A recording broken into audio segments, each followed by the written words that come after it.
भारत की आजादी में कई वीरों ने अपनी जान की आहुति चढ़ाई है। कई बहादुरी के कारण आज हम स्वतंत्र बैठे हैं। भारत माता की इन्हीं लाडलो सुपुत्रों में से एक है भगत सिंह। भगत सिंह को आज देश का बच्चा बच्चा जानता है। भगत सिंह का नाम सुनते ही हर किसी का सीना गर्व से चौड़ा हो जाता है। इनकी शहादत को देखकर हर किसी की आंखें नम हो जाती है। भगत सिंह को भारतीय राष्ट्रवादी आंदोलन के सबसे प्रभावशाली क्रांतिकारियों में से एक माना जाता है। वो कई क्रांतिकारी संगठनों के साथ मिले और उन्होंने भारतीय राष्ट्रीय आंदोलन में अपना बहुत बड़ा योगदान दिया था। मात्र 23 साल की आयु में हंसते हंसते फांसी के फंदे पर झूल जाने वाले भगत सिंह के विचार आज भी लोगों के जहन में जिंदा है। आइए जानते हैं शहीद भगत सिंह की शहादत और उनके जीवन से जुड़ी कुछ बातें।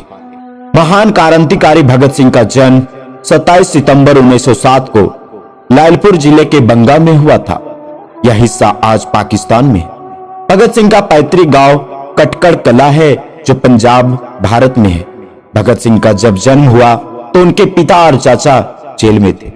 उन्होंने ऐसे समय में जन्म लिया था जब देश का हर युवा, बच्चे और बुजुर्ग देश को आजाद कराने की लड़ाई लड़ रहे हैं। भगत सिंह एक सिख परिवार में जन्मे युवक थे। उनके पिता का नाम किशन सिंह और माता का नाम विद्यावती था। भगत सिंह का परिवार स्वतंत्रता संग्राम से सक्रिय रूप से जुड़ा हुआ था। उनके पिता किशन सिंह और चाचा अजीत सिंह गदर पार्टी के सदस्य थे। गदर पार्टी की स्थापना ब्रिटिश शासन को भारत से निकालने के लिए अमेरिका में हुई थी। परिवार के क्रांतिकारी होने का प्रभाव भगत सिंह पर बचपन से ही पड़ गया था।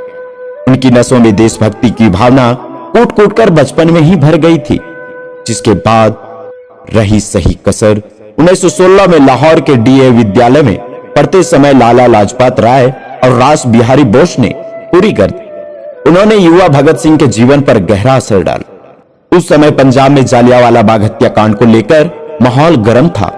हत्याकांड के अगले ही दिन भगत सिंह जालियांवाला बाग गए और उस जगह से मिट्टी इकट्ठा कर उन्होंने उसे पूरी जिंदगी एक निशानी के रूप में रखा। यही से उन्होंने अंग्रेजों को भारत से निकाल फेंकने का संकल्प लिया।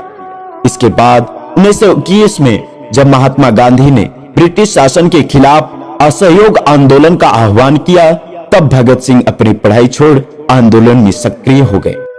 साल 1922 में जब महात्मा गांधी ने गोरखपुर के चौरा चौरी में हुई हिंसा के बाद असहयोग आंदोलन बंद कर दिया, तब भगत सिंह बहुत निराश हुए।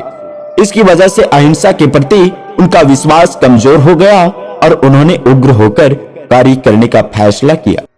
भगत सिंह ने लाहौर में लाला लाजपत राय द्वारा स्थापित राष्ट्रीय विद्यालय में प्रवेश लिया। यह विद्यालय क्रांतिकारी गतिविधियों का केंद्र था। यहीं से वह भगवती चरण वर्मा, सुखदेव और दूसरे क्रांतिकारी के संपर्क में आए। एक समय ऐसा भी था जब उनका परिवार उनका विवाह करवाना चाहता था। इसलिए विवाह से बचने के लिए भगत सिंह घर से भागकर कानपुर चले गए। यहां वह गणेश शंकर विद्यार्थी नामक क्रांतिकारी के संपर्क में आए और क्रांतिकारी का प्रथम पाठ सीखा। इसके बाद दादी को देखने के लिए वे अपने घर आए और यहीं से क्रांतिकारी गतिविधियों में शामिल हो गए। भगत सिंह ने लाहौर में नौजवान भारत सभा नाम से एक क्रांतिकारी संगठन का निर्माण किया। साल 1928 फरवरी में इंग्लैंड से साइमन कमीशन नाम का एक आयोग भारत दौर पर आया। उसके भारत दौर का मुख्य उद्देश्य था भारत के लोगों की स्वतंत्रता और राजतंत्र में भागीदारी। पर इस आयोग में कोई भी भारतीय सदस्य नहीं था, जिसके कारण साइमन कमीशन का हर ओर विरोध किया गया। लाहौर में साइमन कमीशन के खिलाफ नारेबाजी करते समय लाला लाजपत राय पर क्रूरतापूर्वक लाठीचार्ज किया गया, जिससे वह बुरी तरह से घायल हो गए और बाद में उन्होंने दम तोड़ दिया। भगत सिंह ने लाला लाजपत राय की मौत का बदला लेने के लिए ब्रिटिश अधिकारी अस्कॉट, जो अपनी मौत का जिम्मेदारी था, वो मारने का संकल्प लिया। उन्होंने गलती से सहायक अध्यक्ष सॉडर्स को अस्कॉट समझकर मार गिराया। मौत की सजा से बचने के लिए भगत सिंह को लाहौर छोड़ना पड़ा। ब्रिटिश सरकार ने भारतीयों को अधिकार छीनने के लिए दमनकारी नीतियों का प्रयोग किया। भगत सिंह ने अपनी इच्छा से केंद्रीय विधानसभा बम फेंकने की योजना बनाई थी। यहां पर एक अध्यादेश को पारित होने की बैठक लगाई जा रही थी। यह एक सावधानी पूर्वक रची गई साजिश थी, जिसका उद्देश्य किसी को मारना या चोट पहुंचाना नहीं था, बल्कि सरकार का ध्यान आकर्षित करना था। 8 अप्रैल 1929 को भगत सिंह और बटुकेश्वर दत्त ने केंद्रीय विधानसभा क्षेत्र के दौरान विधानसभा भवन में बम फेंका। बम से किसी की भी नुकसान नहीं पहुंचा। उन्होंने घटनास्थल से भागने के बजाय जानबूझकर गिरफ्तारी दे दी। अपनी सुनवाई के दौरान भगत सिंह ने किसी भी बचाव पक्ष के वकील को नियुक्त करने से मना कर दिया। भगत सिंह ने खुद जेल स्वीकार की। जेल में उन्होंने जेल अधिकारियों द्वारा साथी राजनीतिक कैदियों पर हो रहे अमानवीय व्यवहार के विरोध में भूख हड़ताल की। 7 अक्टूबर 1930 को भगत सिंह, सुखदेव और राजगुरु को विशेष न्यायालय द्वारा मौत की सजा सुनाई गई। भगत सिंह को 24 मार्च 1931 को फांसी देना तय किया गया था, लेकिन अंग्रेज इतना डरे हुए थे कि उन्हें 11 घंटे पहले ही 23 मार्च 1931 को उन्हें 7:30 बजे फांसी पर चढ़ा दिया गया। भगत सिंह का इंकलाब जिंदाबाद नारा काफी प्रसिद्ध हुआ। वो हर भाषण और लेख में इसका जिक्र करते थे।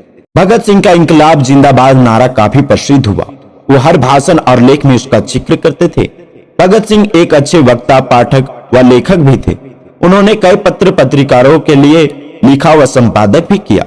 उनकी मुख्य कृतियां है एक शहीद जेल नोटबुक, संपादक भूपेंद्र हुजा, सरदार भगत सिंह, पत्र और दस्तावेज संकल्प वीरेंद्र संधू, भगत सिंह के संपूर्ण दस्तावेज जो संपादक है चमन लाल इत्यादि शामिल है। भगत सिंह ने कभी भी अन्याय के आगे घुटने नहीं टेके। सर झुकाने से बेहतर उन्होंने सर कटाना समझा। शहीद भगत सिंह आज लाखों लोगों के लिए प्रेरणा स्रोत है।